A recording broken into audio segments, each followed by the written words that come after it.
तो plant physio का second chapter है आपका मिनरल न्यूट्रिशन, जिसको आप करेंगे आज। इसमें देखो, पहला आपने देखा था ट्रांसपोर्ट। उसमें हमने देखा था कैसे आपका वाटर का ट्रांसपोर्ट, मिनरल का ट्रांसपोर्ट प्लांट के रूट से लेके पूरे पार्ट्स में होता है, ठीक है। इस चैप्टर में अपन देखेंगे मिनरल न्यूट्रिशन। आप जानते हो कि जैसे ह्यूमंस को या किसी भी एनिमल्स को मिनरल्स की ज़रूरत होती है, इसी तरह प्लांट को भी बहुत सारे मिनरल्स की रिक्वायरमेंट होती है for their growth and metabolism, ठीक है। तो इस चैप्टर में देखना है प्लांट को कौन कौन सा मिनरल्स की रिक्वायरमेंट होती है प्लांट को। और मिनरल्स को अपन देखेंगे, मैक्रो होता है, कुछ माइक्रो न्यूट्रिएंट होता है, कुछ एसेंशियल, कुछ बेनिफिशियल, है ना। तो सारे टर्म्स को, क्रिटिकल कॉन्सेंट्रेशन क्या होता है, डेफिशिएंसी क्या होता है, वो सब इस चैप्टर में अपन देखेंगे। तो इंट्रोडक्शन में देखो क्या लिखा हुआ है। The basic needs of all living organisms are essentially the same. पक्की बात है, जितने भी लिविंग ऑर्गेनिज्म है ना, बेसिक नीड सबका क्या होता है, सेम होता है। जैसे कि मान लो कि आपको सर्वाइव करने के लिए ऑक्सीजन चाहिए, प्लांट को भी चाहिए, है ना। आपको खाने के लिए न्यूट्रिशन चाहिए, इनको भी न्यूट्रिशन चाहिए। They require macro molecules such as carbohydrate, protein and fats and water and minerals for their growth and development. तो जो भी ऑर्गेनिज्म है, सबको ये सब चाहिए होता है, carbohydrate, protein, fat, water, minerals for their growth and development. अब आगे देखो इसमें, methods to study the mineral requirement of plant.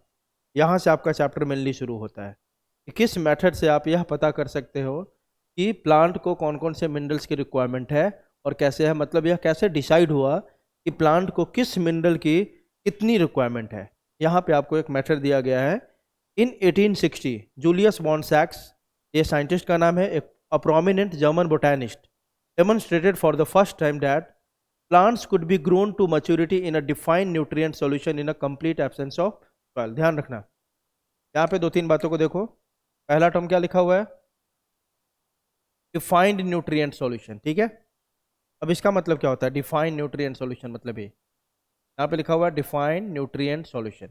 इसका मतलब होता है कि प्लांट को जो जो ग्रो करने के लिए जो भी न्यूट्रिएंट चाहिए, उसको अपने एक मीडियम में डाल दिया है, ठीक है।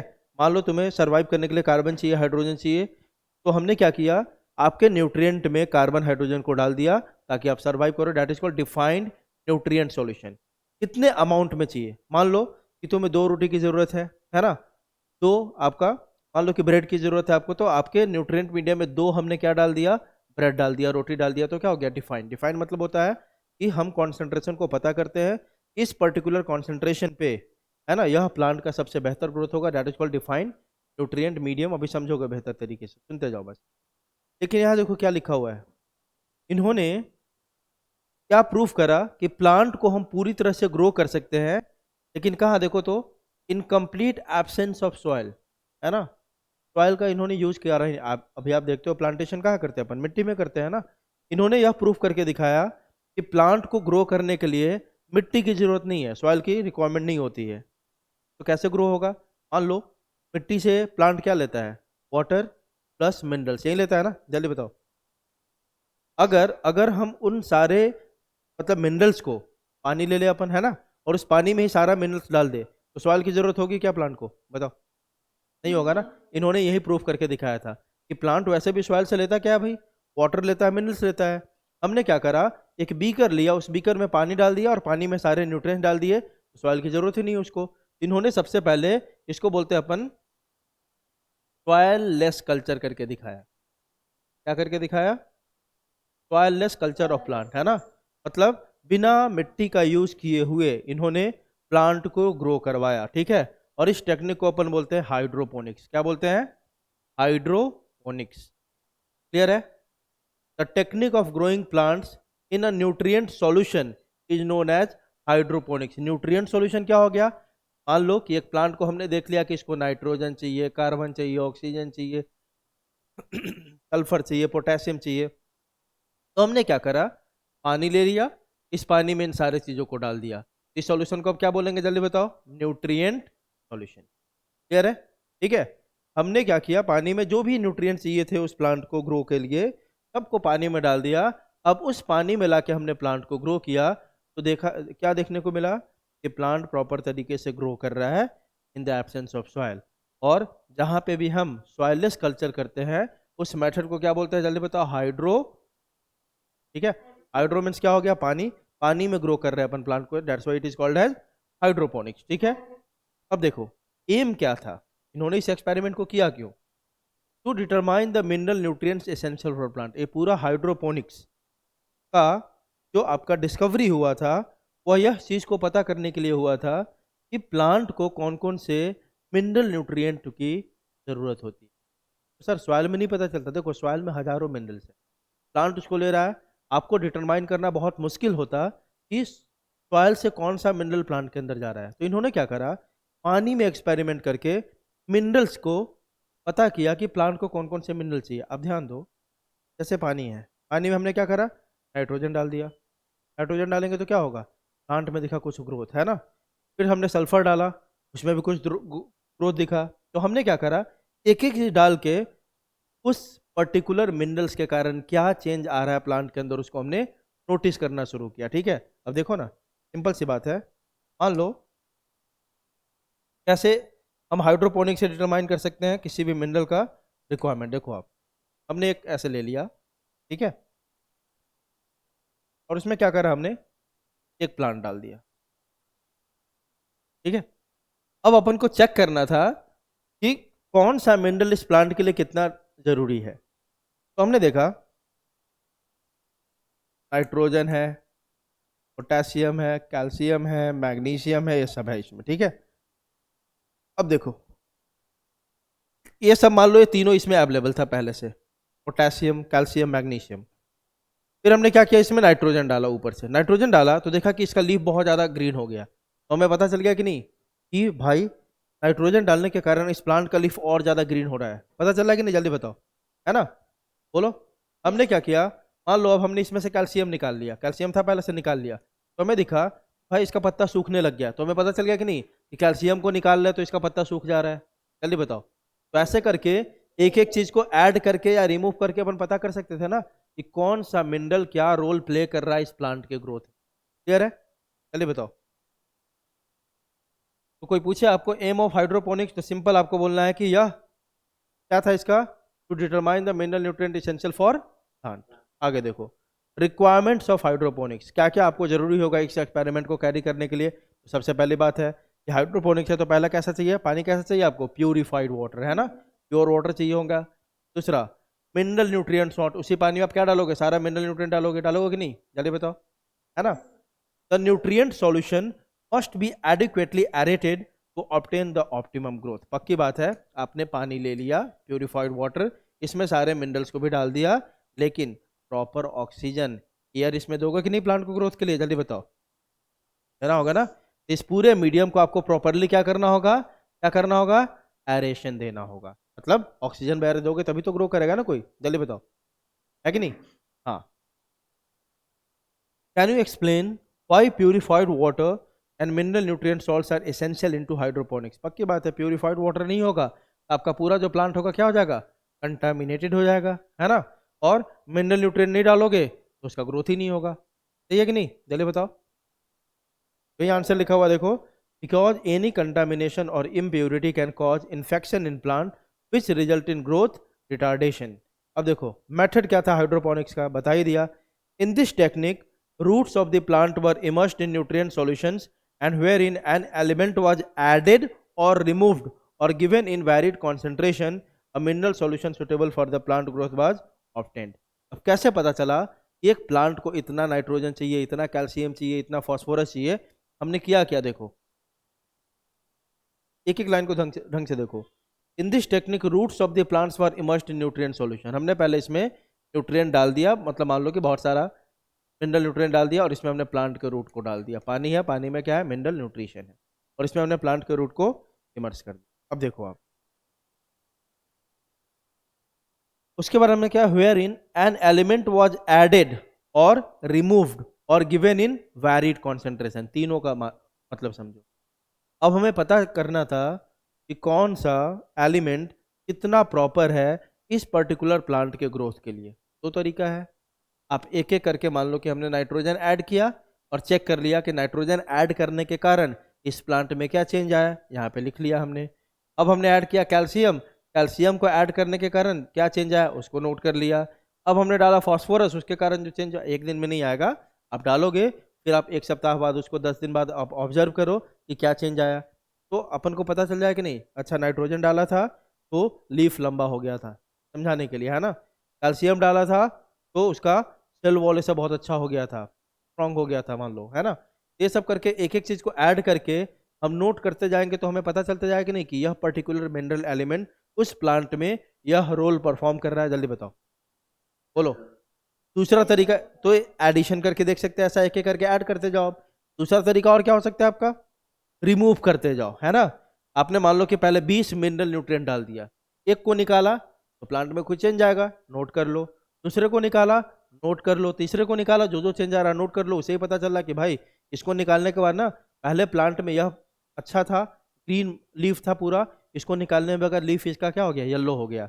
हमने बोला एक चीज निकाला तो हमने इसका फ्रूट बहुत अच्छा बन रहा था, लेकिन इस चीज को निकालने के बाद इसका फ्रूट का साइज कम हो गया या फ्रूट का स्वीटनेस कम हो गया। ऐसे करके एक एक चीज के निकाल के भी उसका इंपॉर्टेंस को अपन पता लगा सकते हैं कि नहीं। जल्दी बताओ।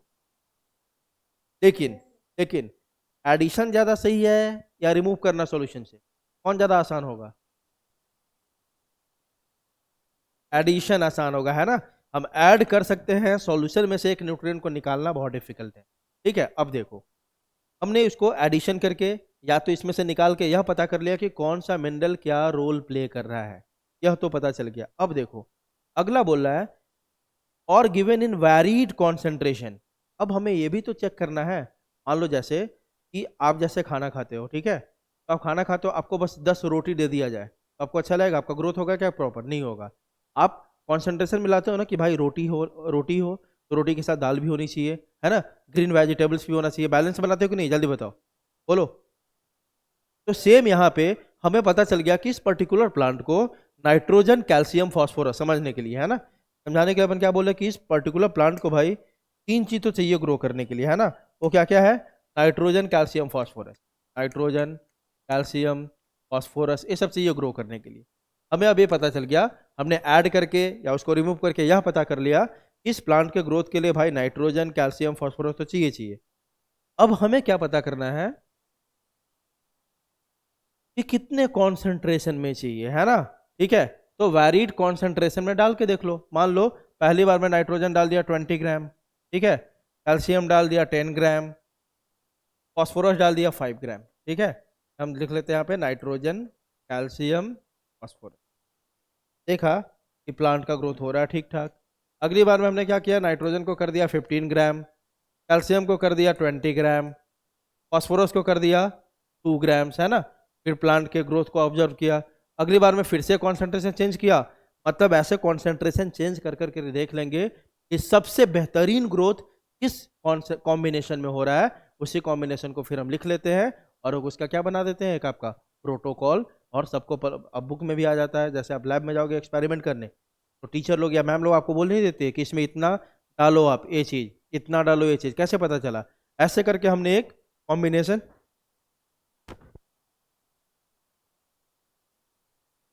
ऐसे करके एक हमने कॉम्बिनेशन निकाल लिया। हमें पता चल गया, डिफरेंट कॉम्बिनेशन में डाला वैरिड कॉन्सेंट्रेशन में, सारा का कॉन्सेंट्रेशन चेंज करते गए, फाइनली हमें एक वो कॉम्बिनेशन मिल जाएगा जिस कॉन्सेंट्रेशन में सबसे बेहतरीन तरीके से उस प्लांट का ग्रोथ हो रहा होगा। क्लियर है सबको? जल्दी बताओ। चलो आगे देखते हैं, सिग्निफिकेंस एंड एप्लीकेशन।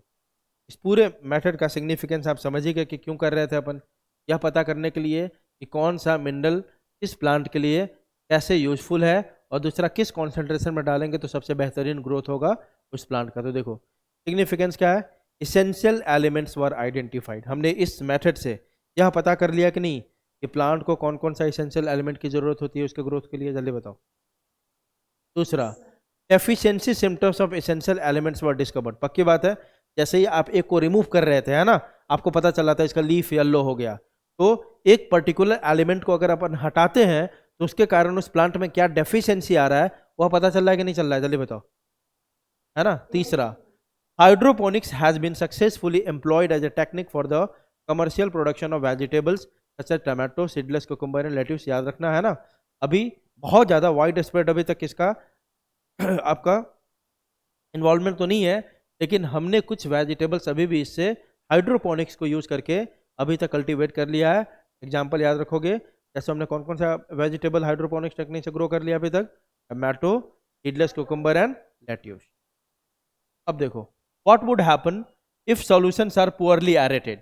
अभी बताया था आपको 3 रिक्वायरमेंट था, प्यूरिफाइड वाटर चाहिए, है ना, मिनरल सॉल्ट चाहिए, और उसमें प्रॉपर क्या होना चाहिए, एरेशन होना चाहिए। अगर एरेशन नहीं करोगे, पुअरली एरेशन करोगे, तो क्या होगा, plant will not show normal और प्रॉपर ग्रोथ। पक्की बात है, एयर ही नहीं दोगे, खाना दे दिया, सब कुछ दे दिया, एयर ही नहीं दिया, तो ग्रो होगा क्या प्लांट का, चलिए बताओ, ग्रोथ होगा, नहीं होगा। ये देखो आपको यही हाइड्रोपोनिक्स का दिखा रहा है आपको, देखो ये funnel for adding water and nutrient. इससे हम क्या करेंगे, इसमें फ्रेश न्यूट्रिएंट को ऐड करते हैं। जैसे मान लो कि आज आपने 1 तारीख को इसमें न्यूट्रिएंट डाला, न्यूट्रिएंट सॉल्यूशन डाला, और एक प्लांट को डाल दिया, है ना। अब न्यूट्रिएंट सॉल्यूशन एक को डाला, जब ये प्लांट ग्रो करेगा तो उस न्यूट्रिएंट को यूज करेगा कि नहीं करेगा, करेगा ना। तो हमें बार बार इसमें क्या करना होगा, फ्रेश न्यूट्रिएंट को क्या करेंगे अपन, ऐड करते रहेंगे। ठीक है, क्लियर है। और यहाँ पे कॉटन में लगा दिया ताकि लीकेज ना हो। ये एरेटिंग ट्यूब है, जिसको हम इसमें क्या करेंगे, ऐसे सेक करेंगे तो इसमें क्या होगा, आपका एयर प्रोड्यूस होगा। ठीक है, और ये आपका एक चैम्बर दिखा रहा है, diagram of typical setup for nutrient solution culture. ठीक है, यहाँ देखो, ये भी देख लो क्या दिया हुआ है। एक आपका ये हाइड्रोपोनिक्स का टेक्निक बता रहा है। ठीक है, ये देखो आप, हाइड्रोपोनिक प्लांट प्रोडक्शन दिखा रहा है। देखो आपका, plants are grown in a tube और through placed on a slight incline, a pump circulates a nutrient solution from a reservoir to the elevated end of the tube, है ना। The solution flows from a reservoir to the elevated. अब यहाँ पे ध्यान से देखना, ये पूरा आपको सेटअप दिखा रहा है। देखो कि कैसे आपका प्लांट ग्रो होता है एक हाइड्रोपोनिक्स में, कैसे करते हैं कल्चर, इसका बहुत आसान से दिया हुआ। देखो आप यहाँ पे क्या किया है, एक रिजर्वॉयर है। रिजर्वॉयर मतलब यहाँ पे हमने क्या डाल रखा है, अपना न्यूट्रिएंट सॉल्यूशन। ठीक है, इस रिजर्वॉयर में क्या लगा दिया हमने, एक पंप। अरे ऐसे समझो ना, एक कुआं है, कुआं में सारा पानी है ना, उसी में न्यूट्रिएंट है हमारा, और उसमें हमने क्या रखा, लगा रखा अपना पंप। उसके बाद देखो, एक ट्यूब है आपका, दिख रहा है आपको, जल्दी बताओ। एक ट्यूब ले लिया हमने, और ट्यूब को हमने थोड़ा इंक्लाइन कर दिया। मान लो ये ट्यूब है ना, ये ट्यूब को हमने ऐसे नहीं रखा, थोड़ा ऐसे रखा। बात समझ में आ रही है, थोड़ा सा इंक्लाइन करके, तिरछा करके रखा हमने। अब देखो क्या होगा, हमने यहाँ पे प्लांट लगा दिया, एक प्लांट, दूसरा प्लांट, तीसरा प्लांट, चौथा प्लांट, ऐसे लगा दिया प्लांट, है ना। मान लो इसमें 4 प्लांट लगा दिए हमने, 1 2 3 4। अब पानी को देखो क्या करेंगे, हमने ऐसे रखा है, इसको इंक्लाइन करके रखने का मतलब क्या है, पंप से, यहाँ पंप है, पंप पानी को लेके, न्यूट्रिएंट को लेके यहाँ आएगा, यहाँ आएगा, तो वह न्यूट्रिएंट बर्बाद ना हो, यहाँ से फ्लो करके न्यूट्रिएंट यहाँ आएगा, यहाँ से यहाँ आएगा, यहाँ से यहाँ आएगा। बात समझ में आ रही है। इंक्लाइन रखने का मतलब क्यों है, ताकि जो न्यूट्रिएंट जाए सारे प्लांट को ऐसे, अरे इंक्लाइन रखोगे तभी तो न्यूट्रिएंट ऐसे फ्लो करेगा, करेगा कि नहीं, जल्दी बताओ, बोलो। हाँ, तो इसलिए इसमें देखो बहुत सारे प्लांट को लगा देते हैं अपन। ये पंप क्या करता है, जहाँ उठा हुआ होता है ना ऐसे, ये जिधर ऐसा होगा उठा हुआ, उधर पानी डालता है पंप, और वो न्यूट्रिएंट क्या होगा, ऐसे करके बहता हुआ सारे प्लांट के रूट को टच करते हुए फिर से वापस कहाँ आ जाएगा, इसी रिजर्वॉयर में। आई बात समझ, जल्दी बोलो। हाँ, इसको ना समझ में आया पूछेगा, सिंपल से इसलिए ऐसा किया गया है कि न्यूट्रिएंट सॉल्यूशन बहुत ज़्यादा क्या इंपॉर्टेंट है प्लांट के लिए, उसका वेस्टेज नहीं करना है।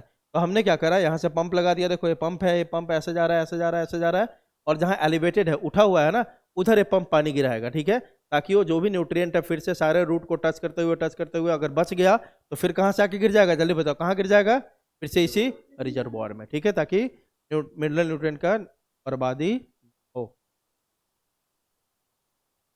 अब देखो, इसेंशियल मिनरल एलिमेंट, तो हमने अभी तक कुछ पढ़ा ही नहीं। हमने पढ़ा कि हाइड्रोपोनिक्स एक ऐसा टेक्निक है जिसमें अपन सॉइल का यूज नहीं करते हैं, डिफाइंड न्यूट्रिएंट सॉल्यूशन का यूज करते हैं।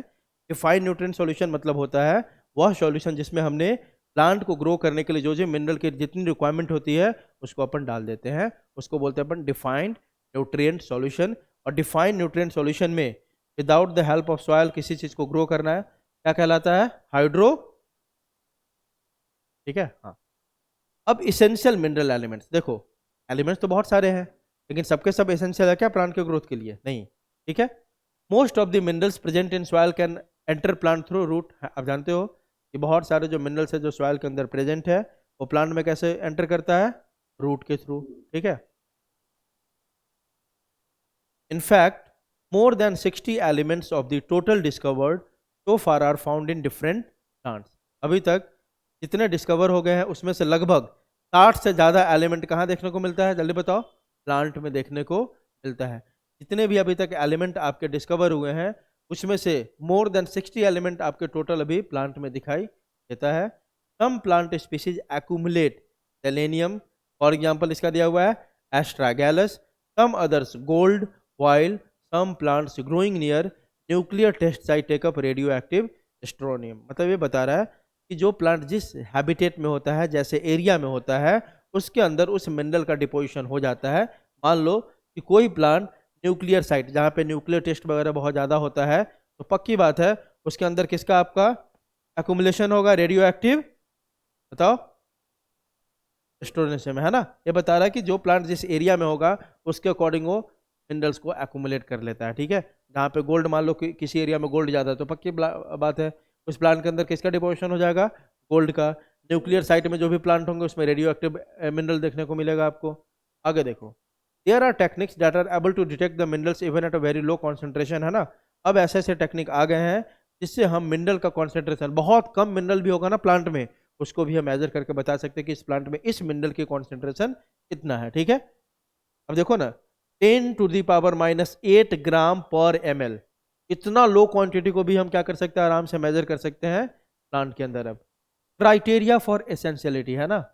अब हमने तो बोल दिया कि जितने भी एलिमेंट है सबके सब एसेंशियल नहीं होते हैं, तो कोई तो क्राइटेरिया होगा ना जो यह डिसाइड करेगा कि किसको अपन एसेंशियल बोलेंगे, किसको अपन एसेंशियल नहीं बोलेंगे, जल्दी बताओ, है ना?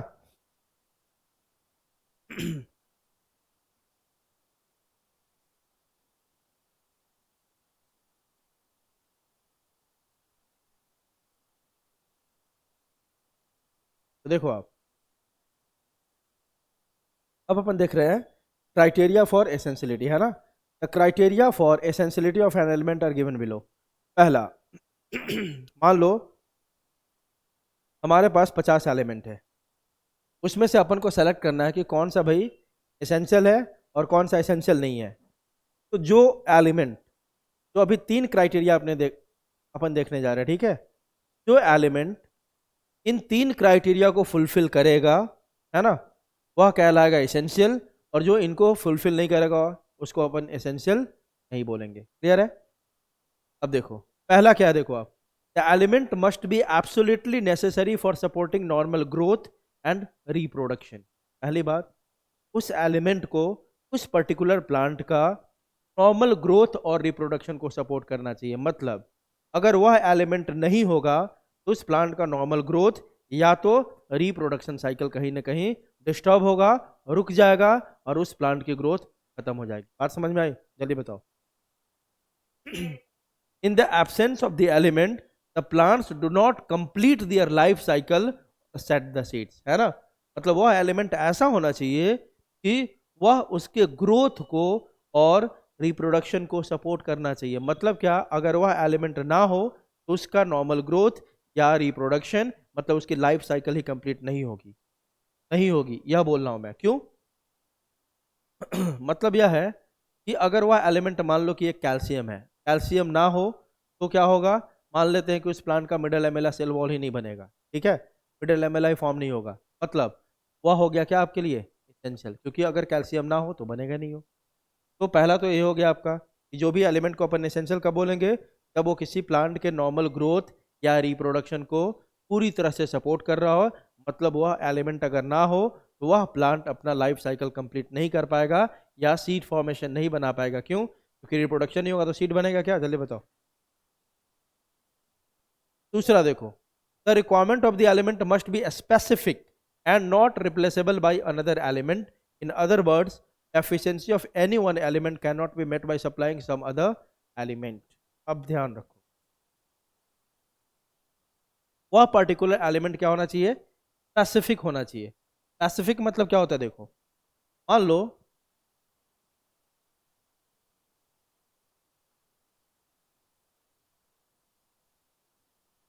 दो एलिमेंट है, ठीक है, ए एंड बी। ए, मान लो ए में कुछ एक प्रॉपर्टी है, मान लेते हैं कि ये प्लांट को ग्रीन लीफ करके देता है और क्लोरोफिल के अमाउंट को बहुत ज़्यादा बढ़ा देता है। बात समझना। कोई एक प्लांट है उसमें एक एलिमेंट है आपका ए, वो उसको ग्रीन लीफ करके देता है, क्लोरोफिल के अमाउंट को बहुत ज़्यादा बढ़ा के देता है ताकि आराम से फोटोसिंथेसिस कर पाता है ना। पी वाला भी सेम काम करता है, ये भी ग्रीन लीफ करता है और क्लोरोफिल के अमाउंट को बढ़ा देता है। अब बात समझो, मान लो ए एलिमेंट उस प्लांट से गायब हो गया, उस प्लांट से कौन सा एलिमेंट गायब हो गया जल्दी बताओ, ए एलिमेंट, है ना। तो ए वाला काम, ए जैसा काम करने वाला कोई दूसरा अवेलेबल है कि नहीं बताओ।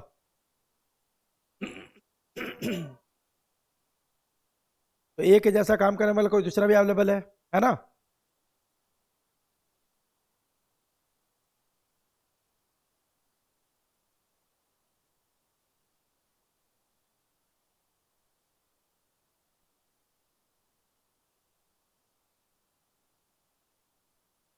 तो देखो, तो ये यहाँ पे स्पेसिफिक हुआ क्या या नहीं हुआ, नहीं हुआ, क्योंकि क्योंकि ये नहीं होगा कोई फर्क नहीं पड़ता है, बी उसका काम कर देगा, है ना। लेकिन अगर ग्रीन लीफ और क्लोरोफिल बस एक के कारण ही हो, इसको कोई भी रिप्लेस ना कर पाए, तो स्पेसिफिक हो गया कि नहीं हो गया जल्दी बताओ। तो एसेंशियल तब बोलेंगे जब उस एलिमेंट की कमी को कोई दूसरा पूरा नहीं कर सकता। क्लियर है, क्लियर है। तो दूसरा यह होना चाहिए। तीसरा, the element must be directly involve in the metabolism of the plant, वह एलिमेंट उस प्लांट के मेटाबॉलिज्म में उसका डायरेक्ट इन्वॉल्वमेंट हो। मतलब मान लो कि कोई एक पर्टिकुलर एलिमेंट है जो आपने पढ़ा था बायोमोलिक्यूल्स में, याद है ना, कि बहुत सारे एंजाइम को काम करने के लिए बहुत सारे मेटल आयन की जरूरत होती है, पढ़ा था कि नहीं। अगर वह मेटल आयन नहीं होगा, अगर वह मेटल आयन नहीं होगा तो वह एंजाइम फंक्शन ही नहीं कर पाएगा। तो सीधा सीधा ऐसा बोल सकते क्या, जो मेटल आयन है सीधा सीधा उसके मेटाबॉलिज्म से इन्वॉल्व है कि नहीं। जैसे तुमने पढ़ा था बहुत सारे एंजाइम में जो फोटोसिंथेसिस करवाना है तो उसको मैग्नीशियम की जरूरत है ही है, मैग्नीशियम नहीं होगा तो काम ही नहीं कर पाएगा। तो वही बोल रहा है कि वह एलिमेंट डायरेक्टली इन्वॉल्व होना चाहिए उसके मेटाबॉलिज्म, मतलब अगर वह एलिमेंट ना हो तो उस पर्टिकुलर प्लांट में वह पर्टिकुलर मेटाबॉलिज्म रुक जाएगा। क्लियर है। ये तीन क्राइटेरिया हो गया, ठीक है। एक तो होना चाहिए उसका नॉर्मल ग्रोथ और रिप्रोडक्शन को सपोर्ट करना चाहिए, दूसरा वो स्पेसिफिक होना चाहिए, मतलब उसके फंक्शन को कोई और रिप्लेस नहीं करना चाहिए, और वह डायरेक्टली इन्वॉल्व डायरेक्टली, है ना। मतलब ऐसा नहीं कि फिर से कि वो नहीं हो तो भी मेटाबॉलिज्म हो जा रहा है, अगर वह नहीं है तो मेटाबॉलिज्म कंप्लीट नहीं होगा, ठीक है। तो यह तीन अगर अगर क्राइटेरिया किसी एलिमेंट के अंदर है तो उसको अपन क्या बोल देंगे, एसेंशियल। क्लियर है। अब देखो, तो जब इन तीनों क्राइटेरिया को हमने देखा तो हमारे पास एक लिस्ट निकल के आया, कितने एलिमेंट का, 17 एलिमेंट्स का, जिसको हमने क्या बोला, क्लियर है। Based upon the above criteria, only 17 elements have been found to be absolutely essential for plant growth and metabolism. These elements are further divided into two broad categories, है ना। To broad categories में हमने इसको divide कर दिया, जो 17 elements हमारे पास निकल के आया। पहले तीनों क्राइटेरिया को देखा, तीनों क्राइटेरिया के बेसिस पे हमारे पास कितने एलिमेंट निकल के आए, एसेंशियल एलिमेंट, जल्दी बताओ, 17, है ना। उस 17 एसेंशियल एलिमेंट में भी ऐसा होगा ना कि किसी की रिक्वायरमेंट ज़्यादा होगी और किसी की कम होगी, चलिए बोलो, है ना। कॉन्सेंट्रेशन मतलब किसी को लार्ज कॉन्सेंट्रेशन में चाहिए होगा, कोई स्मॉल कॉन्सेंट्रेशन में चाहिए होगा। उसके बेसिस पे हमने, है ना, इस 17 एलिमेंट्स को भी दो पार्ट में डिवाइड कर दिया। किसके बेसिस पे भाई, based on their quantitative requirement, मतलब वो कितने क्वांटिटी में उसकी रिक्वायरमेंट है, किसका कॉन्सेंट्रेशन ज़्यादा चाहिए किसका कम चाहिए। जिसका ज़्यादा चाहिए होगा उसको क्या बोल देंगे, मैक्रो न्यूट्रिएंट्स, और जिसका कम चाहिए होगा उसको क्या बोल देंगे, micro.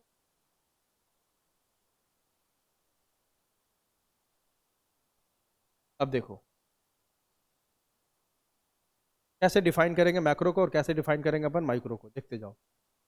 They are generally required in plants tissue in large amount, that is excess of 10 millimole per kg of dry matter. याद रखने का, मैक्रो न्यूट्रिएंट एक प्लांट में कितने अमाउंट में चाहिए होगा, 10 millimole per kg of dry matter. अब बता चुका हूँ ड्राई मैटर किसको बोलते हैं और वेट किसको बोलते हैं, याद है ना। ड्राई मैटर मतलब जब उसमें से आप सारा क्या निकाल चुके हो, जल्दी बताओ, पानी, है ना। मॉइस्चर को निकाल दो, मतलब मान लो बताया था ना ड्राई मैटर किसको बोलते हैं। एक लीफ लेके आओ, उस लीफ को क्या करो, सनलाइट में डाल दो, उसका जो सारा पानी चला जाएगा, पहले तोड़ के लाओ, उसका फ्रेश वेट होगा वो, है ना। जब उसको ड्राई कर दो तब उसका वेट लो, तो उसको क्या बोलेंगे, ड्राई वेट। ठीक है, आ रही बात समझ। और ड्राई मैटर का बोलते हैं, उसी को मैंने बताया था, जला दो पूरी तरह से, तो जो उसमें जलाने के बाद पूरा क्या होगा आपका, बस राख मिलेगा, वो सब क्या कर, हाँ, उसके क्या, तो याद रखने का ड्राई मैटर मतलब जब उसमें मॉइस्चर ना हो, ठीक है। तो अगर 10 मिलीमोल, ठीक है, याद रखने का 10 millimole per kg of dry matter से ज्यादा कॉन्सेंट्रेशन है किसी भी एलिमेंट का, तो क्या बोल देंगे उसको, मैक्रो, और उससे कम है तो क्या बोल देंगे, माइक्रो। हाँ, तो डेफिनेशन याद होना चाहिए, मतलब डेटा आपको याद रखना है, 10 millimole per kg of dry matter, है ना। अब इसके बेसिस पे देखा गया कि आउट ऑफ 17 9 आपका मैक्रो है, और बस कितने गए अब, 8 किस में आएगा, माइक्रो में, ठीक है। तो out of these there are 9 in number, for example carbon, hydrogen, oxygen, nitrogen, phosphorus, sulphur, potassium, calcium and magnesium, these are macronutrient. इसका ट्रिक है, जो पूरा टॉपिक हो रहा है, जो ट्रिक बता दूंगा लास्ट में। आउट ऑफ दीज 9 है ना जो आपको मैक्रोन्यूट्रिएंट, उसमें से जो कार्बन है, हाइड्रोजन है, ऑक्सीजन है, are mainly obtained from CO2 and H2O, while the others are absorbed from the soil as mineral nutrition। अब इस 9 में से भी जो 3 आपको दिख रहा है, कार्बन कहाँ से मिलता है मेनली हमें, CO2 से, है ना। हाइड्रोजन एंड ऑक्सीजन, ये तीनों है ना, यह मेनली कहाँ से मिल जाता है हमें, CO2 से और H2O से, क्योंकि ये दोनों एटमोस्फेयर में होता है ना। तो CO2 H2O से वो सब मिल जाता है, और बाकी जो बच गए आपके, कौन आपके कितने बच गए, 6, और 6 कहाँ से मिलता है हमें, सीधा सीधा वो 3 मिल गया हमें CO2 और H2O से, बाकी 3 हम कहाँ से एब्जॉर्ब करता है प्लांट आपका, फाइल से, ठीक है।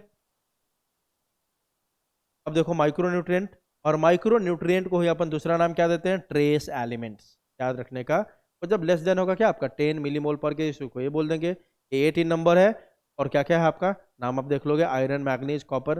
अब देखो यहाँ पे गलती क्या करते हो, मैग्नीशियम ऊपर है और मैग्नीज नीचे है, याद रखने का, iron, manganese, copper, molybdenum, zinc, boron, chlorine and nickel, ठीक है।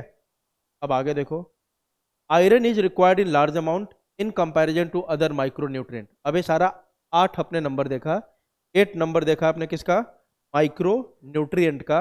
उसमें भी इन 8 में से ये जो 8 है, इनमें से भी सबसे ज्यादा माइक्रो न्यूट्रिएंट किसकी जरूरत होती है, आयरन की।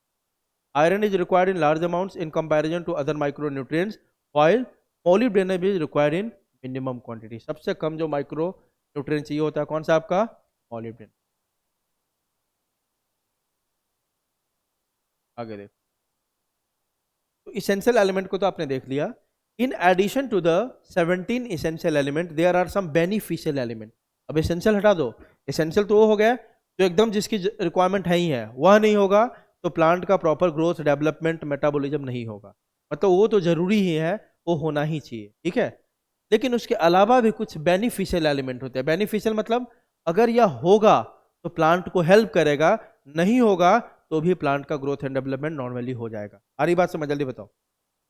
तो बेनिफिशियल एलिमेंट किसको बोलते हैं, बेनिफिशियल एलिमेंट मतलब अगर वो होगा तो प्लांट के ग्रोथ डेवलपमेंट में हेल्प करेगा, उसके लिए अच्छा ही होगा। लेकिन नहीं भी होगा तो इसका मतलब ये नहीं कि प्लांट ग्रोथ नहीं करेगा, प्लांट ग्रो फिर भी कर जाएगा। क्लियर है, चलिए बताओ। हाँ, तो याद रखने का बेनिफिशियल एलिमेंट का क्या क्या नाम है आपका, सोडियम, जो यहाँ पे एट्रिप्लेक्स में मिलेगा आपका, ठीक है। सिलिकॉन ग्रासेस में आपको हेल्प करता है ग्रोथ एंड डेवलपमेंट में। कोबाल्ट कहाँ पे, लेग्यूम्स, लेग्यूम्स किसको बोलते हैं, दाल वाले जो भी होते हैं, है ना। और सेलेनियम कहाँ मिलता है आपका, एस्ट्रागल। तो 4 आपके बेनिफिशियल एलिमेंट के एग्जाम्पल है, sodium, selenium, cobalt and silicon. List आपको इसी तरह याद रखना है, दीज आर बेनिफिशियल एलिमेंट्स, ठीक है। They are required by higher plants. और बेनिफिशियल एलिमेंट हमेशा कहाँ पे देखने को मिलेगा, किस प्लांट में आपको, हायर प्लांट। हाँ, चलो। Essential elements can also be grouped into 4 broad categories on the basis of their diverse functions। अब फंक्शन के बेसिस पे एसेंशियल को हमने तो पहले बांट लिया माइक्रो में और मैक्रो में, किसके बेसिस पे, on the basis of quantity, है ना, कितने क्वांटिटी में चाहिए तो मैक्रो में बांट लिया और माइक्रो में। लेकिन फंक्शन के बेसिस पे हम एसेंशियल एलिमेंट को 4 ग्रुप में बांट सकते हैं। किसके बेसिस पे भाई, फंक्शन के बेसिस पे, है ना। क्वांटिटी के बेसिस पे दो दो में बांट लिया, मैक्रो एंड माइक्रो। अब देखो,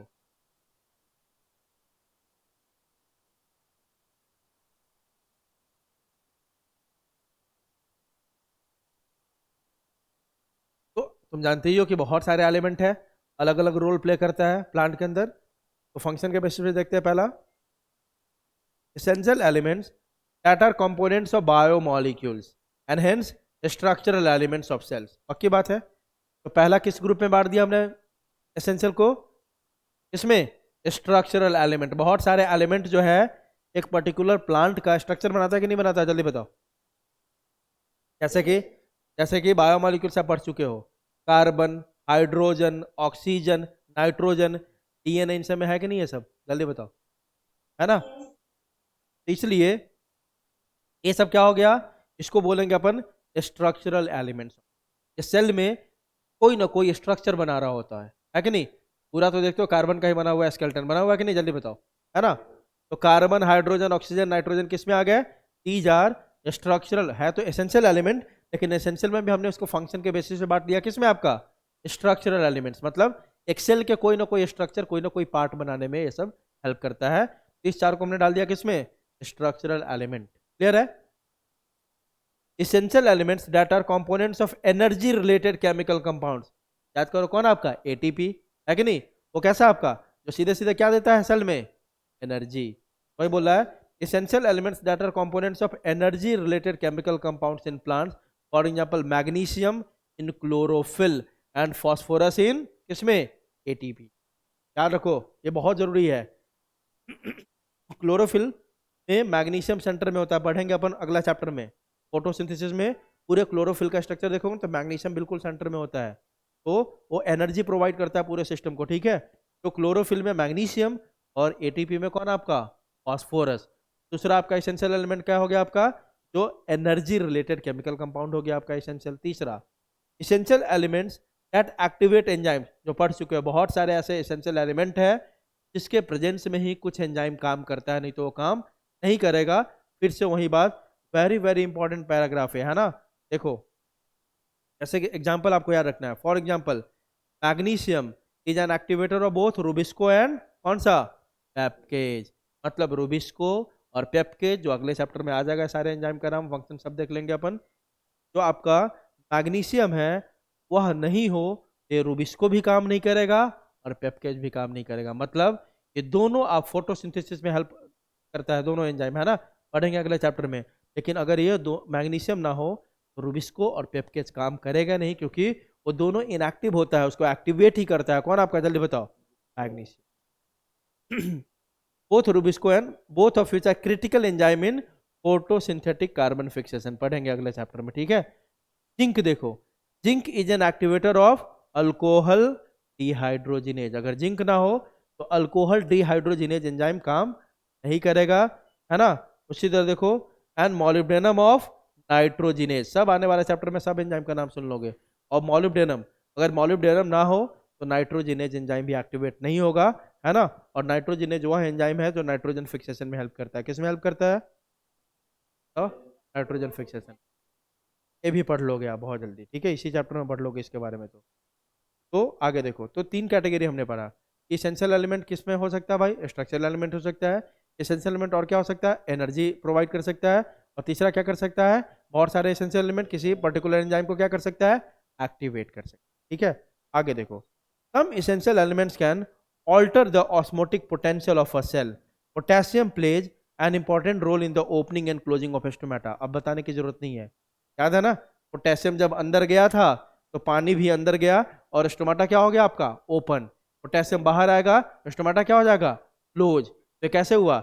आपने बहुत सारा एलिमेंट ऐसा है जिसका मूवमेंट से क्या होता है? ऑस्मोटिक कॉन्सेंट्रेशन डेवलपमेंट होता है। मतलब एक साइड में हाई कॉन्सेंट्रेशन और एक साइड में लो होता है कि नहीं, जल्दी बताओ, है ना? तो वही बोल रहा है आपका। ठीक है, तो ये चार फंक्शन के बेसिस पे हमने डिवाइड कर लिया किसको? एसेंशियल एलिमेंट को। क्लियर है? चलो अब आगे अपन deficiency symptom of essential element. अब डेफिशिएंसी सिम्टम क्या होता है?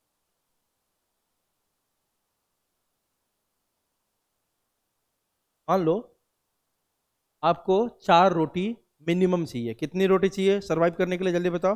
4, है ना? मिनिमम 4 चाहिए, उतना तो चाहिए ताकि तुम्हारा नॉर्मल ग्रोथ एंड डेवलपमेंट हो। ठीक है, लेकिन अगर 4 से भी नीचे हो जाए तो आपको उस पर्टिकुलर चीज का डेफिशिएंसी हो रहा है कि नहीं हो रहा है, जल्दी बताओ, है ना?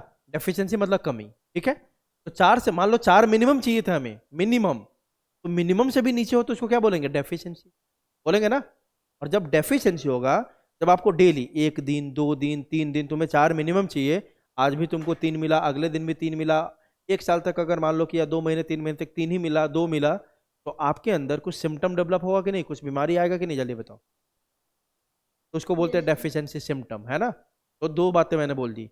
एक, जितना मिनिमम चाहिए होगा उससे कम कॉन्सेंट्रेशन में कोई चीज आपको मिलेगा तो उसको क्या बोलेंगे? डेफिशिएंसी। क्या बोलेंगे? डेफिशिएंसी। और जब आपको कमी होगा उस चीज का, तो पक्की बात है आपके अंदर कुछ ना कुछ सिम्टम्स आएंगे, कुछ ना कुछ बीमारी आएगा, उसको क्या बोलेंगे? Deficiency symptoms. क्लियर है? बोलो। हाँ, अब देखो, the concentration of the essential elements below which plant growth is retarded is termed as, क्या बोलेंगे उसको? Critical concentration. क्रिटिकल कॉन्सेंट्रेशन पहले ही बता चुका हूं कौन सा कॉन्सेंट्रेशन होता है, या मिनिमम कॉन्सेंट्रेशन होता है। क्या चाहिए होता है आपका? कौन सा कॉन्सेंट्रेशन? मिनिमम। मतलब इस प्लांट को मान लो कि 2 ग्राम नाइट्रोजन चाहिए। मिनिमम इतना चाहिए। कितना मिनिमम? कितना चाहिए जल्दी बताओ? 2 ग्राम। 2 ग्राम से मतलब 2 ग्राम इसके लिए क्या हो गया? कौन सा कॉन्सेंट्रेशन हो गया? Critical concentration. कौन सा कॉन्सेंट्रेशन है? Critical concentration. मतलब कि minimum concentration required to sustain normal growth and development is called critical concentration. Clear है? जल्दी बताओ, है ना। तो मिनिमम इतना तो चाहिए इसको, लेकिन अब 2 ग्राम से मान लो इसको मिलना शुरू हो गया 1 ग्राम, तो ये इसके लिए क्या हो गया? ये डेफिशिएंसी। क्या हो गया? डेफिशिएंसी। और डेफिशिएंसी हुआ मतलब पक्की बात है इस प्लांट का मान लो कि लीफ सूखने लग गया, या प्लांट पूरा येलो होने लग गया, है ना, तो उसको क्या बोलेंगे? Deficiency symptom. क्लियर है? आगे देखो, the essential element is said to be deficient when present below the critical concentration. जब क्रिटिकल कॉन्सेंट्रेशन से भी नीचे कोई एलिमेंट प्रेजेंट हो तो उस एलिमेंट को क्या बोल देंगे? क्या बोल देंगे? जल्दी बताओ। डेफिशिएंट। आगे देखो, डेफिशिएंसी सिस्टम इसके बेसिस पे देख रहे हैं अपन, on the basis of mobility of the element in the plant. बताया था ना आपको पिछले लेक्चर ट्रांसपोर्ट में कि 2 टाइप के एलिमेंट आपको देखेंगे, एक को बोलते हैं मोबाइल और एक को बोलते हैं इमोबाइल। याद है ना। तो देखो, on the basis of mobility देखते हैं एफिशिएंसी सिम्टम कहाँ अपीयर होगा। ठीक है, देखो, appear first in the older tissue. अगर मोबाइल एलिमेंट है तो उसकी डेफिशिएंसी कहाँ दिखाई देगा? सबसे पहले ओल्डर टिश्यू में। याद है ना, बताया था कि जो भी आपका मोबाइल एलिमेंट है क्या करता है? मान लो ये लीफ है, ये लीफ अब गिरने वाला है ना, ये लीफ गिरने वाला, सेनेसेंस में आ गया, ओल्ड एज में आ गया, तो यह क्या करता है? अपने सारे एलिमेंट को निकाल के किसी यंग लीफ को दे देता है। याद है, बताया था। चलिए बताओ। तो ओल्ड वाले से सारा न्यूट्रिएंट निकल के किस में आ गया? यंग वाले में। तो पक्की बात है ये जो निकल के आया और ये एलिमेंट मूव किया है ना, तो ऐसे एलिमेंट को क्या बोलते हैं? Mobile element. तो मोबाइल एलिमेंट का डेफिशिएंसी हमेशा किस टिश्यू में दिखेगा? पहले ओल्डर में, क्योंकि ओल्ड वाला है तो अपना सब किसको दे दिया? यंग को। उसकी डेफिशिएंसी तो याद रखने का, मोबाइल एलिमेंट की डेफिशिएंसी कहाँ दिखती है? सबसे पहले ओल्डर टिश्यू में। ओल्डर टिश्यू में, ठीक है। If elements are actively mobilised within the plants and exported to the young developing tissues. For example, यह याद रखना है आपको, यह याद रखना है मोबाइल एलिमेंट कौन कौन से होते हैं। नाइट्रोजन, है ना, फास्फोरस, पोटेशियम, मैग्नीशियम, सल्फर, ये सब कैसे एलिमेंट है? किसके एग्जाम्पल है? Mobile element. जो ओल्डर पार्ट से कहाँ मूव कर जाता है? यंगर पार्ट में। ठीक है, इसलिए इसकी डेफिशिएंसी सबसे पहला कहाँ दिखेगी? Older tissue. क्लियर है? अब देखो, कुछ ऐसे एलिमेंट होते हैं जो इमोबाइल होते हैं। इमोबाइल है मतलब ये ओल्ड वाला में ही जमा रहेगा, ओल्ड वाला में ही जमा रहेगा, ये मूव ही नहीं करेगा। तो इसकी डेफिशिएंसी कहाँ दिखेगी? यंग वाले में।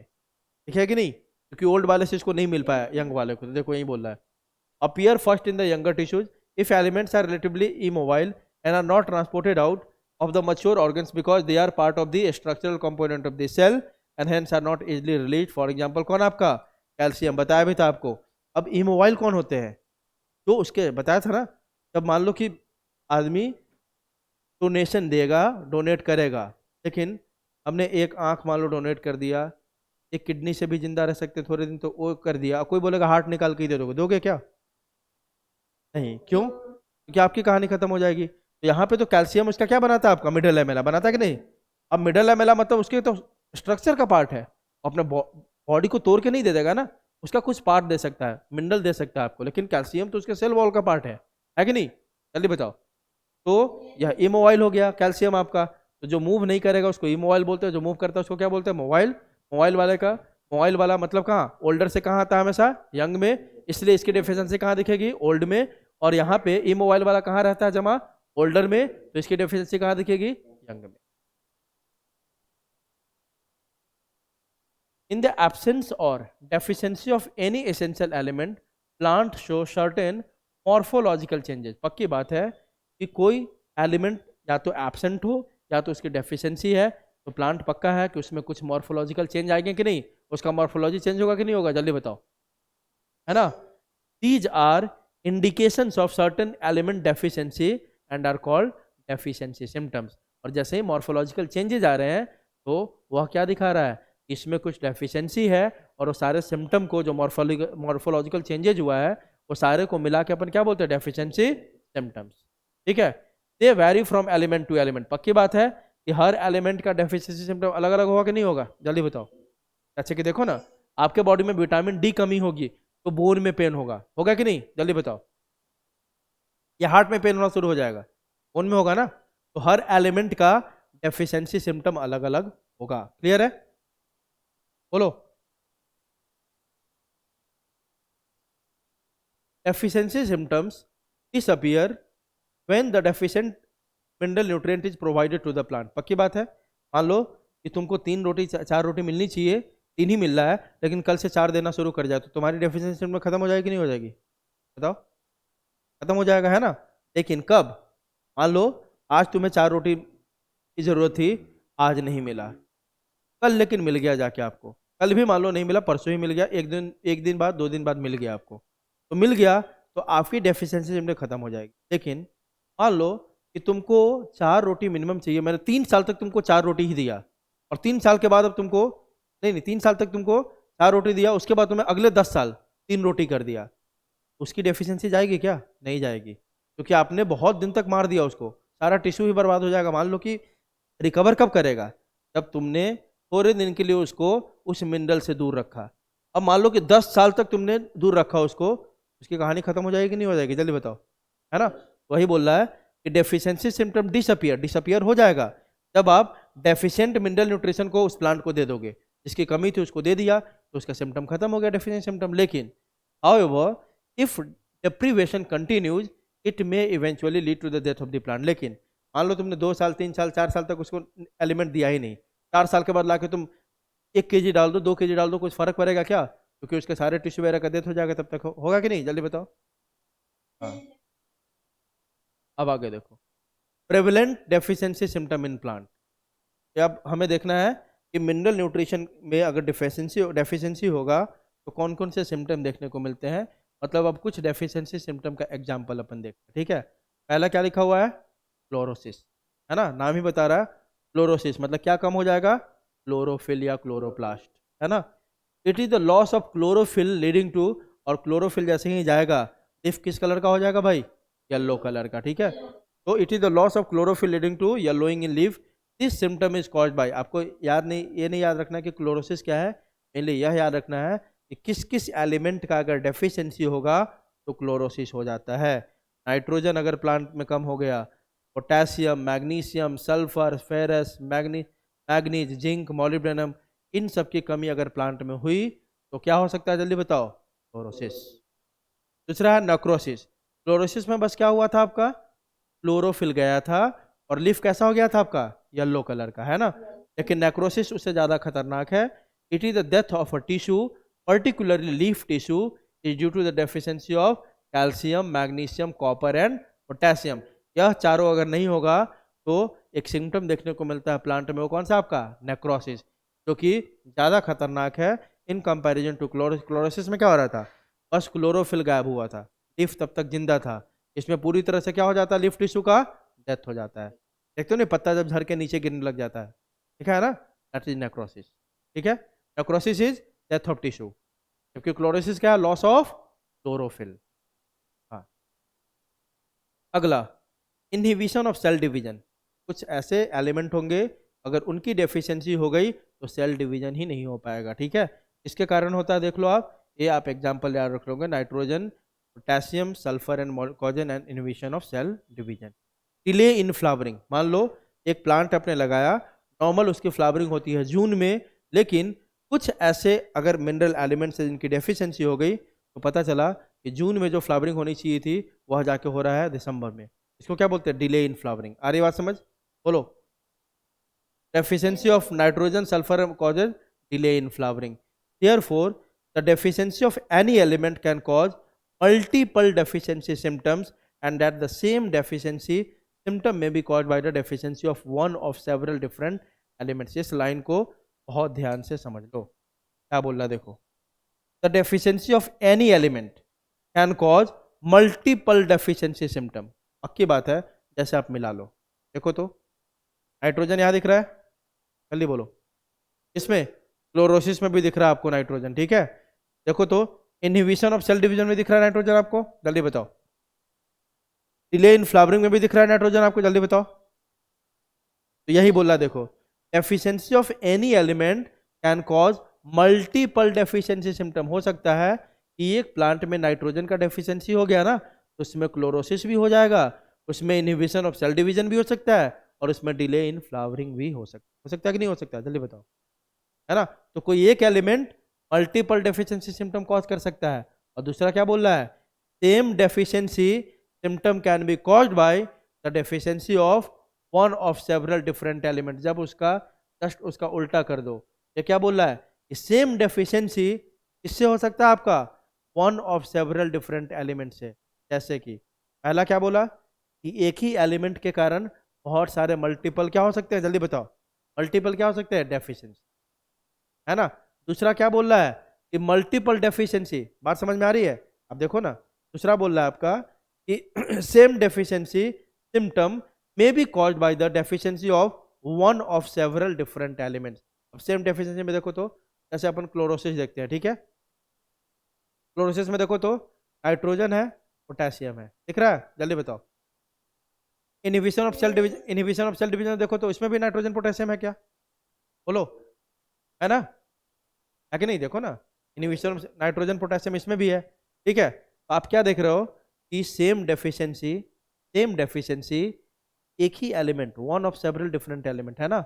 एक ही एलिमेंट आप देख रहे हो, यहाँ भी नाइट्रोजन है, यहाँ भी नाइट्रोजन है, यहाँ भी नाइट्रोजन है, यहाँ भी पोटेशियम है, वहाँ भी पोटेशियम है। तो कहने का मतलब दीज आर वाइस वर्सा। एक एलिमेंट मल्टीपल डेफिशिएंसी कर सकता है, और मल्टीपल डेफिशिएंसी एक ही एलिमेंट के कारण हो सकता है। बात समझ में आ रही है? बोलो। हाँ,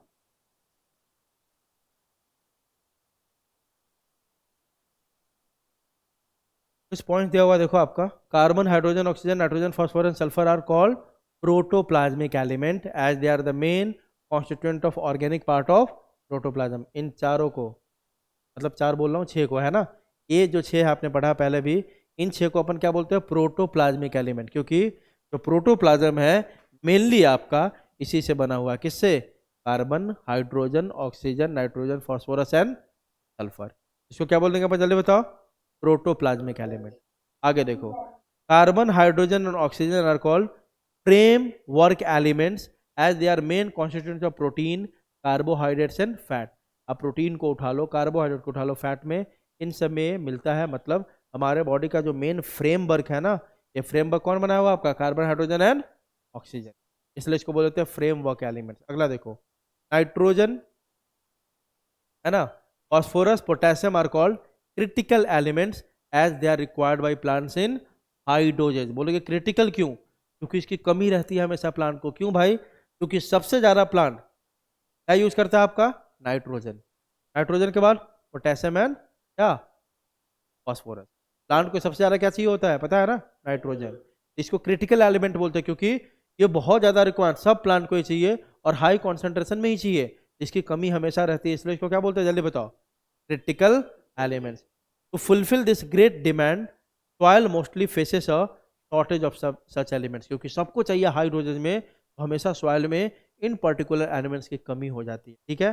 therefore farmers frequently supply them in the form of fertilisers to obtain optimum crop yield. तभी आप देखते हो जो भी फर्टिलाइजर होता है ना, उसका मेन कॉन्सेंट्रेशन या मेन कॉन्स्टिट्यूएंट जो होता है ना, उसमें पक्की बात है नाइट्रोजन, फास्फोरस और आपका क्या, सोडियम मिलेगा ही मिलेगा। फर्टिलाइजर का मेन, क्योंकि मिट्टी में नेचुरली वो कम हो जाता है, क्योंकि सारे प्लांट को हाई डोजेज में चाहिए, तो हमें मिट्टी से तो मिल नहीं पाता प्लांट को, हम किस फॉर्म में उसको डालते हैं फील्ड में, फर्टिलाइजर के। क्लियर है? अ very low concentration of gold reported in Equisetum and mustard plant, बहुत कम कॉन्सेंट्रेशन में गोल्ड आपको देखने को मिलता है इक्विसेटम में और मस्टर्ड के प्लांट में। About 98% of the mass of every living organism is composed of 6 element. तो हमारे जो भी लिविंग ऑर्गेनिज्म है उसका 98% मास जो है आपका 6 एलिमेंट से बना हुआ है, 2% में बाकी सब आते हैं। और वह 6 एलिमेंट कौन कौन सा आपका, carbon, hydrogen, oxygen, nitrogen, calcium and phosphorus. ठीक है, क्लियर है? बोलो। अब देखो, role of macro and micronutrient. Essential elements perform several functions, they participate in various metabolic. अब एसेंशियल एलिमेंट है तो क्या क्या रोल होगा आप जानते ही हो, ग्रोथ करवाएगा, डेवलपमेंट करवाएगा, मेटाबॉलिज्म करवाएगा। ठीक है, वहीं सब यहाँ पे लिखा हुआ है। Essential elements perform several functions, they participate in various metabolic processes in the plant cell such as permeability of the cell membrane, maintenance of osmotic concentration of cell sap, electron transport system, buffering action, enzymatic activity and acts as major constituent of macromolecules and coenzymes। है सब जगह तो देखने को मिलेगा आपको क्या, elements. कहाँ कहाँ तुम सब पढ़ रखो तुम लोग कि permeability of the cell membrane, एक सेल मेम्ब्रेन को परमिएबल बनाता है बहुत सारा मिनरल एलिमेंट। दूसरा, ऑस्मोटिक कॉन्सेंट्रेशन, एक जगह पे हाई कॉन्सेंट्रेशन, एक जगह पे लो कॉन्सेंट्रेशन, उसमें भी मिनरल एलिमेंट का रोल होता है। इलेक्ट्रॉन ट्रांसपोर्ट सिस्टम अभी पढ़ेंगे। इलेक्ट्रॉन ट्रांसपोर्ट सिस्टम में भी बहुत सारे मिनरल्स ही होते हैं, जो मेटल्स ही होते हैं, जो क्या करता है मिनरल्स आपको, जैसे आप देखेंगे अगले चैप्टर में ही। इलेक्ट्रॉन ट्रांसपोर्ट सिस्टम मतलब बहुत सारा आपका मॉलिक्यूल्स होता है जो इलेक्ट्रॉन को कैरी करता है आगे, एक जगह से दूसरे जगह, दूसरे से तीसरे जगह। ठीक है, तो वहाँ पे भी इसका रोल है। बफरिंग एक्शन आप जानते हो, जैसे H+ डाल दो तो क्या हो जाएगा आपका, एसिडिक कंडीशन बढ़ जाएगा। OH डाल दो तो क्या हो जाएगा, जल्दी बताओ, बेसिक है ना। तो इसमें भी क्या करता है आपका मॉलिक्यूल सेल का बफरिंग एक्शन, मतलब होता है आप पीएच को बैलेंस करते हो। ठीक है, एंजाइमेटिक एक्टिविटी, बहुत सारे मेटल आयन आपने देखा कि बहुत सारे एंजाइम को एक्टिवेट करेगा, और वो एंजाइम में भी मेटल आयन मिलते हैं, मैक्रो मॉलिक्यूल्स का भी कंपोनेंट होता है, तो ये सब इसका रोल है। ठीक है, हम फिजियोलॉजिकल डेफिशिएंसी डिजीज, मान लो कि कुछ पर्टिकुलर एलिमेंट किसी प्लांट में ना हो तो उसमें कुछ डिजीज हो जाएगा आपका, उस डिजीज का नाम आपको याद रखना है, और किस एलिमेंट के डेफिशिएंसी के कारण होता है ये भी याद रखना है। जैसे कि whip tail of cauliflower caused by, किसके डेफिशिएंसी के कारण होता है, जल्दी बताओ, molybdenum. Marsh spot of pea, किसके कारण, मैग्नी। तीसरा, ग्रे और स्पेक स्पॉट ऑफ ओट, किसके कारण, डेफिशिएंसी ऑफ मैग्नीज। अगला, die back of citrus caused by deficiency of copper, है ना। Reclamation disease of cereals and legume crops caused by deficiency of copper. आयरा disease of paddy caused by deficiency of, बस ये disease का नाम दिया हुआ है और किसके डेफिशिएंसी के कारण होता है ये दिया हुआ है, you have to remember this. Various forms, physiological functions and deficiency systems of mineral elements are given in table. ये आपके एनसीईआरटी में भी ये टेबल दिया हुआ है। ठीक है, और आपको याद करना है पूरा टेबल, पूरे टेबल को आपको याद करना होगा। और मेन क्या क्या याद करना है मैं आपको बता दूं। देखो, कुछ मिनरल एलिमेंट का दिया हुआ है कि प्लांट में कौन कौन से मिनरल एलिमेंट, आप देखोगे 10-12 का लिस्ट दिया हुआ है आपके बुक में। ठीक है, एनसीईआरटी में भी दिया हुआ है। तो आपको 2-3 बातें इसमें मेनली याद रखना है कि वह उसका सोर्स क्या है। जैसे आपने अभी पढ़ा था, कार्बन, हाइड्रोजन, ऑक्सीजन मिलनी कहाँ से मिल जाता है हमें, H2 और CO2 से मिल जाता है ना, और सारा सॉइल से मिलता है, तो हमें सोर्स याद रखना है। दूसरा, किस फॉर्म में उसको एब्जॉर्ब कर रहा है सॉइल से प्लांट, जैसे कि नाइट्रोजन के फॉर्म में क्या एब्जॉर्ब कर सकता है प्लांट, जल्दी बताओ, नाइट्रेट के फॉर्म में करता है ना। तो फॉर्म आपको याद रखना कि किस फॉर्म में उसको आपको एब्जॉर्ब कर रहा है, और उसका तीसरा, 2 बातें बोल दिया मैंने कि उसका सोर्स क्या है, किस फॉर्म में सॉइल से प्लांट उसको क्या कर रहा है, एब्जॉर्ब कर रहा है। तीसरा, वह प्लांट में कौन सा रोल प्ले करता है, और चौथा, अगर वह ना हो तो उसकी क्या डेफिशिएंसी। ये 4 चीजें हमें याद रखना। जैसे पहला किसका देख रहा अपन, नाइट्रोजन। ठीक है, एब्जॉर्प्शन किस फॉर्म में होता है, देखो, it is mainly absorbed as nitrate. सबसे मेन किस फॉर्म में होता है, NO3- मतलब नाइट्रेट। तो some are also taken up as nitrite और अमोनियम आयन। बताया था ना आपको सीक्वेंस, याद है ना, कि सबसे प्रेफरेबल क्या होता है प्लांट के लिए, नाइट्रेट। नाइट्रेट ना हो तो नाइट्राइट, नाइट्राइट भी ना मिले तो अमोनिया, NH4+, है ना। ठीक है, तो जो आपका नाइट्रोजन का एब्जॉर्प्शन हमेशा होता है नाइट्रेट के फॉर्म में होता है मेनली, वह ना हो तो आपका नाइट्राइट या अमोनियम के फॉर्म में। फिजियोलॉजिकल रोल, नाइट्रोजन सब काम करता है और हर पार्ट्स में मिलेगा प्लांट के, हर जगह, क्योंकि नाइट्रोजन सबसे ज्यादा चाहिए होता है प्लांट को ग्रो के लिए। तो देखो लिखा हुआ है nitrogen is required by all parts of the plant, particularly the meristematic tissue. क्यों? मेरिस्टेमेटिक टिश्यू में क्या होता है? कंटिन्यूअस क्या होता रहता है, जल्दी बताओ? डिवीजन। तो उसको हमेशा क्या चाहिए भाई? नाइट्रोजन चाहिए। एंड मेटाबॉलिकली मतलब ये सब पार्ट में होता है, प्लांट के हर पार्ट में होगा, लेकिन उसमें से भी सबसे ज्यादा किस सेल में दिखाई देगा, जल्दी बताओ? मेरिस्टेमेटिक सेल्स एंड, और उन सारे सेल्स में जो मेटाबॉलिकली क्या आपका ज्यादा एक्टिव है, जिसमें ज्यादा केमिकल रिएक्शन चल रहा है। क्लियर है? जल्दी बताओ। उसके बाद आप ये भी जानते हो कि nitrogen is one of the constituent of proteins, nucleic acid, vitamins, chlorophylls, enzymes, amides, hormone, सब में नाइट्रोजन मिलता है। मिलता है कि नहीं मिलता है? जल्दी बताओ। एफिशिएंसी सिम्टम सबसे पहले तो पढ़ ही लिया था, क्या हो जाएगा भाई? क्लोरोसिस, है ना?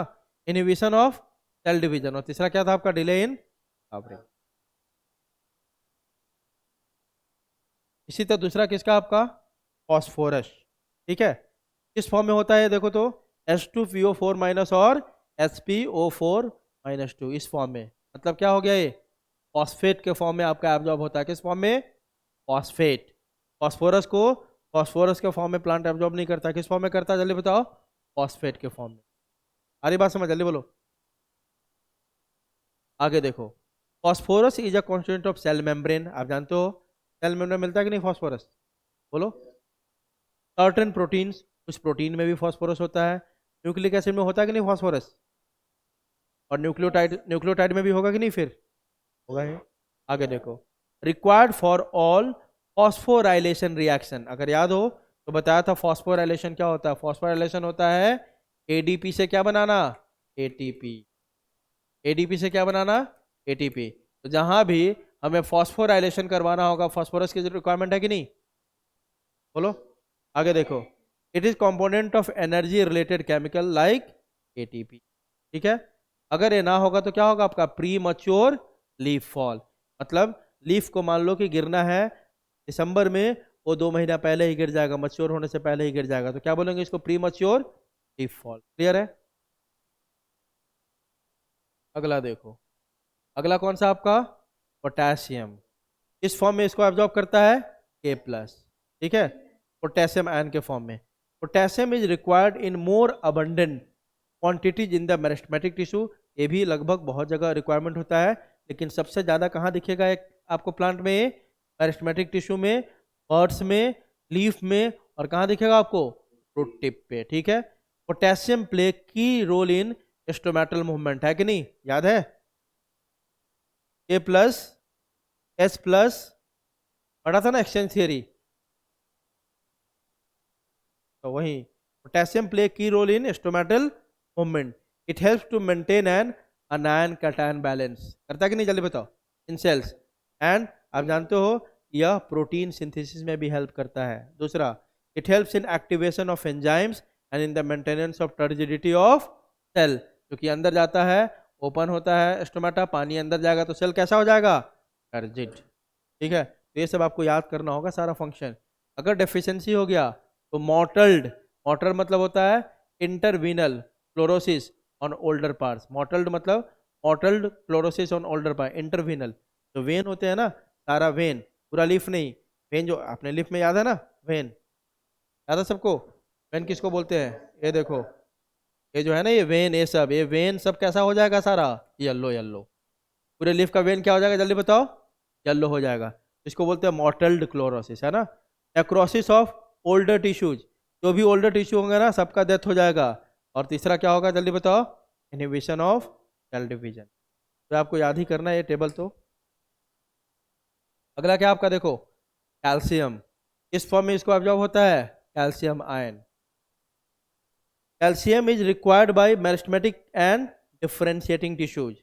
जो सेल डिवाइड कर रहा है मेरिस्टेमेटिक सेल्स, उसमें भी चाहिए कैल्शियम, और जिसमें क्या हो रहा है, जिस टिश्यू में क्या हो रहा है जल्दी बताओ? डिफरेंशिएशन, उसमें भी कैल्शियम चाहिए। During cell division it is used in the synthesis of cell wall, particularly as calcium pectate in the middle lamella. याद है ना? ठीक है, यही बनाता है आपका मिडल लैमेला। आगे देखो, it is also needed during the formation of mitotic spindle and chromosome synthesis. ये बहुत इंपॉर्टेंट है। तो स्पिंडल फाइबर बनता है ना, स्पिंडल फाइबर को बनाने के लिए कैल्शियम की जरूरत पड़ती है प्लांट में। क्लियर है? हाँ, आगे देखो, it is involve in the normal functioning of the cell membrane, क्योंकि ये सेल मेम्ब्रेन का क्या मेंटेन करके रखता है, जल्दी बताओ, permeability, and activates certain enzymes. It plays an important role in regulating metabolic activities. It accumulates in older leaf. इसका accumulation कहाँ होता है, अभी पढ़ा था, older leaf. क्योंकि ये किसका एग्जाम्पल है, इमोबाइल एलिमेंट्स। अगर ये ना हो तो क्या होगा, पक्की बात है, स्पिंडल फाइबर नहीं बनेगा तो क्या होगा, इरेगुलर सेल डिवीजन और नेक्रोसिस ऑफ किसका, यंगर टिश्यूज। ठीक है, इस तरह से देखो, ये पढ़ाने का लायक नहीं है, इसमें आप सबका इसी तरह जाके देखोगे, पूरा लिस्ट को पढ़ोगे। ठीक है, और पूरे लिस्ट को पढ़ने के बाद, ठीक है, मेरे से आप पूछोगे, कहीं पे डाउट होगा। क्लियर है, बोलो। आपको पूरा खुद से पूरे लिस्ट को इसी तरह, आपको पूरे लिस्ट को इसको देख, क्या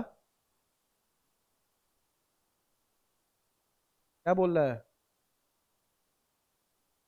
ये पूरा आपको जाके खुद से देखना है। कल अपन शुरू करेंगे कहाँ से, जल्दी बताओ, टॉक्सिसिटी ऑफ माइक्रोन्यूट्रिएंट। ठीक है, आप वो पूरा देख के आओगे, टेबल को, टेबल एनसीईआरटी में दिया हुआ है, इसलिए नोट्स तो मैं सेंड कर ही दूंगा, नहीं भी किया तो टेबल आपके एनसीईआरटी में ही दिया हुआ है ना, बोलो। हाँ, एनसीईआरटी से एटलीस्ट तो टेबल पूरा देख के आओगे आप। ठीक है।